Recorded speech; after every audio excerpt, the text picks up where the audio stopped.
Təşəkkür edirəm suala görə. Bəli, bu günlərdə çox insanları maraqlandıran suallardan biridir. Ümumiyyətlə bunu qeyd edeyim ki, orucluq Ramazan ayı fərdi yox, ictimai ibadətdir. Yəni, baxmayaraq ki, biz fərdi qaydada oruç tuturuq, ibadətlər edirik, amma hədislərdə qeyd olunur ki, kim fitrə zəkatı verməsə, onun orucu qəbul olunmaz. Yəni, oruc bizə həm də ictimai məsuliyyətimizi xatırladır.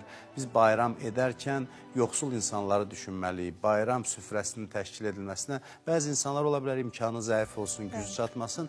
Biz o insanlara yardım etməliyik. Fitrə zəkatı bu niyyətlə ayrılır və vacib bir əməldir. Yəni, dinimizin vacib buyurduğu əməldir, amma imkanı olan insanlara vacibdir.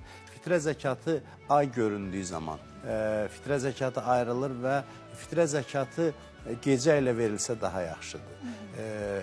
Ən geci bayram namazına qədər, səhər 8-9-a qədər, birdən çatdırmasaq günorta namazına qədər, olmasa axşama qədər, hər halda biz fitrə zəkatını ödəməliyik. Fitrə zəkatının məbləği nə qədərdir? 3 kiloqram arpa, buğda, un, düyü, kişmiş, xurma və s. ərzaq növlərinin dəyəri qədər. Həmin məbləğdə fitrə zəkatı ayrılır və ailə başçısı tərəfindən ayrılır. Ailə üzvlərinin hər birinin adından. Hətta yenicə doğulmuş körpənin adından fitrə zəkatı ayrılmalıdır və yoxsul insanlara çatdırılmalıdır. Dünyaya gəlməmiş uşağın adından, ana əgər qadın hamilədirsə, onun adından ayırmaq vacib deyil, sadəcə bəyəniləndir. Müstəhəbdir ki, onun adından fitrə zəkatı ayrılsın.